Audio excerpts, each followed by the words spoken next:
amazing. You did it. Do you want to make a geometric shape or a freeform shape? Which one? Art is the great equalizer because you don't need language to express yourself, right? The language is the materials. The language is what's inside you, and it's coming through art. Very gently tapping on it.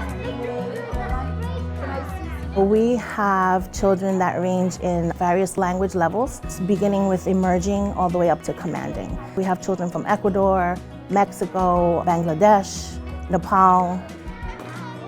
We have Spanish, we have Arabic, we have Urdu, we have Hindi, we have Punjabi, we have Chinese, we have Burmese, we have a couple of kids from Guyana. Out of the 1.1 million students in New York City public schools, about 140,000 students are multilingual learners. Oh, baby bear, said un asario, very cool. In the school's effort to fulfill their obligations for the number of instructional hours for English language learners, kids are often pulled from art. So this program, instead of taking kids out of the art room, we bring their ENL instruction into the art room. Wow. And it's art that gives them something to talk about. It's people. It's people.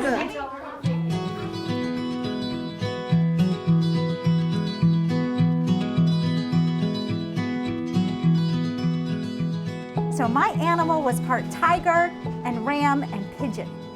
For this particular school, the unit plan was a focus on imaginary animals, where students looked at real animals and then they combined different parts or features from different real animals to create their own imaginary animal. If I'm making the tiger, what shape should I start with? We started drawing real animals. From there, they turned into imaginary animals, using a lot of lines to create texture. And once they had this idea that they developed, then we moved into clay. So let me show you. So we made abstract clay sculptures, just learning the different building techniques. Nice. You might want to roll on the table like this. This is a wolf tail. Tell me about the body. The body. This is like They got to see how artists work with different types of materials and mediums, and the connection that your inspiration from your drawing can go through to your sculpture. My animal name is Peter Horsey. I used the tiger face.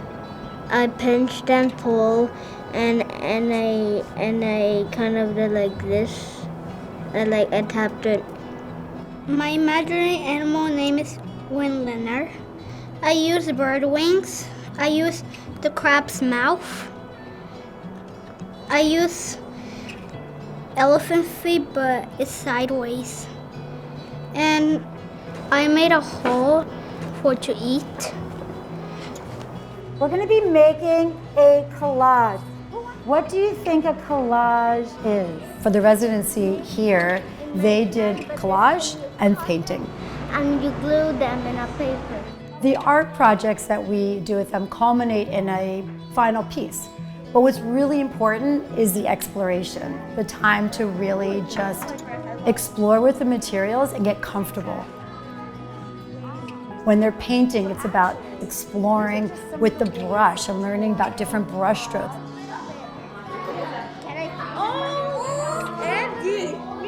And explore with colors and just really understanding that they can actually mix colors. I mix a yellow and a red a lot and the pink like a brown.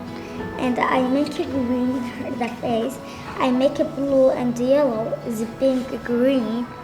So all these Repeat vocabulary, repeat concepts, repeat using the same materials. say rectangle. What's this? Circles. Show me. Really understanding all the variables that can happen within these materials so they can build their choices. What do you think of that? Art's a form of self-expression. I think it helps to build their confidence. What's in the sky? I saw the students taking more risks. White. It's white. What are they called? Really just not worrying about making a mistake. You're gonna make something different. Different. Okay. Look at Elephant ears? Yeah. And a horn? Wow, what other animals did you use? For each lesson, I worked to develop language supports. Some of those consisted of visual images paired with vocabulary words. Like this one. Like a shell? Yeah. Like a turtle shell? We use the sports and visuals all around the room, so when they come in, they're familiar with them, and then they see them up on the walls. We would have them on the table, so they can refer to them while they work. His name is Tiger, and he lives in the forest, and he has lightning powers in his eyes, and he likes to eat meat and ham, and he likes to fight predators. Oh, wow.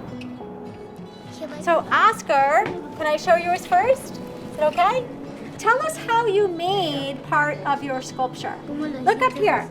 Tell us something you did to make part of your sculpture. What did you do?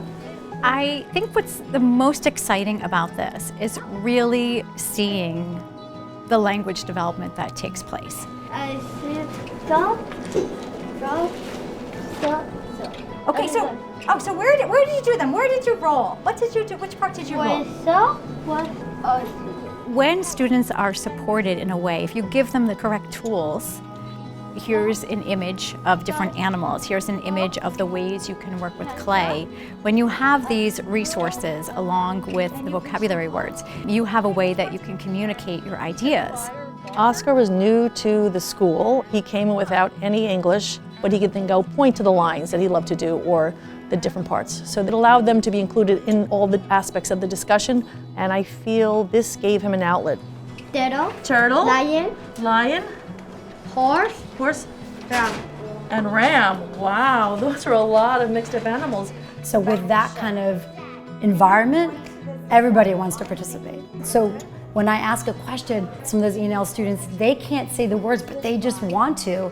So their hand goes up, and if I give them the opportunity, they're participating. And kids want to be heard. And what do we call this line? Zigzag. Zigzag. Good. Can you say zigzag? Zigzag. Can you all say zigzag? Zigzag. Raise your hand if you made a zigzag line today like Dia did. Great. Another strategy that is highly effective is something called TPR, Total Physical Response. And with this, the students are physically doing the action in connection with the vocabulary word. And if they're not able to say the word yet, they can make the action with their hands. Where? Right here. All this is just a way of repetition and multiple ways for students to experience what they're learning, not just listening, but actually using their bodies. And that way, language is being reinforced. Did you make a real animal? No. You made what kind of animal? An imagination. Good job. It was from your imagination. That's why they were so special. They have to practice this language in all of the modalities. They have to be reading, they have to be speaking, they have to be listening, they have to be writing. So having a piece that they can visually see that they created and then being able to speak about it and then write about it, I think is what gives the project meaning. I made an animal that is a giraffe and a shark. My animal loves to drink so much, and my imagined animal does not like to play. So each student got their own sketchbook.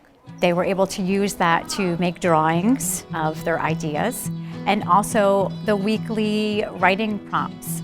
Sometimes they were using sentence stems, or there were times that they were writing about their experience in the art studio, or they were creating a drawing and they were labeling it and putting some vocabulary words down. At the end of the class, if they did a turn and talk about a reflection question or topic, What's a broken thingy? we then shared out as a class. And during that reflection, the students would be able to use the visuals to help them express The giraffe. All of the supports that I created were shared resources among the teachers, used both in the art studio and then again with the classroom teacher and then again with the ENL teacher. Too many pieces to glue. This was the first time that an ENL teacher in our school pushed into an art class. I saw how beneficial it is for the kids and myself, because I was able to take something that they were doing throughout their day and incorporate it into my ENL teaching. Look at it closely. So like when I'm teaching conversation, you know, we can talk about their artwork, for example. Absolutely. When we're working on writing skills, we can talk about their reflections that they wrote. What makes the E sound? Yes. And when they began doing the sculpture part, they had images and words of the different actions that they wanted the children to do. And so I used those same images and vocabulary words. So one thing built off of the other. So they had the experience, the hands-on, then we talked about it, and then the talking helped them with the writing. Loopy or... When they would go to Lizette and repeat the same thing in a small group, it was just great. Spiral. Because when they came back, they were ready to go. They were just so engaged and excited.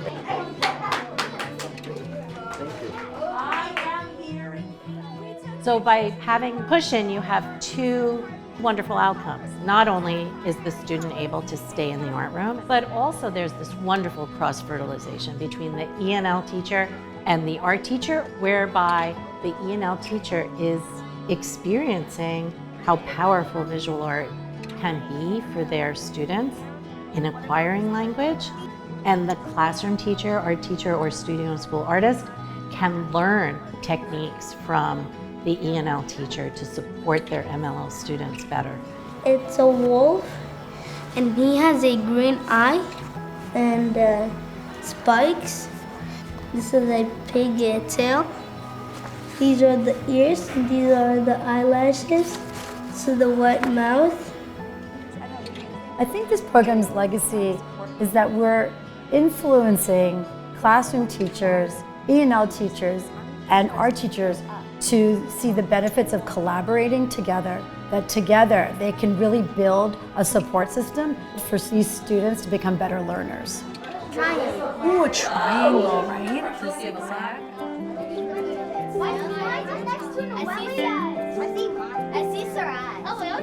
Exhibition Day was a really great experience. The kids had the opportunity to show off their work and speak about their work, and they were so proud and they were so eager to point out their work to their friends and really see it all put together in a very sort of professional looking way.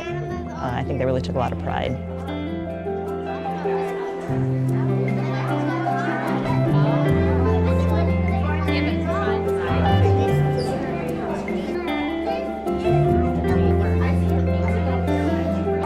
So what does your animal love to do? My animal love to swimming.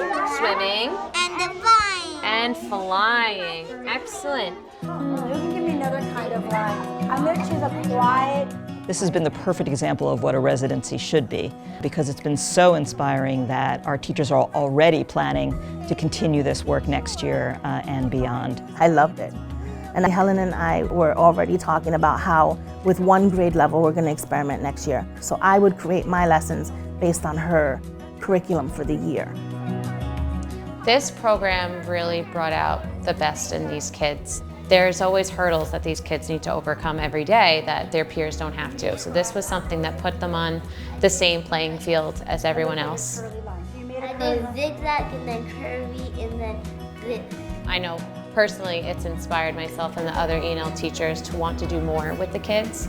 After seeing how great this was, it's inspired us to brainstorm and think of how can we keep putting these kids in the forefront.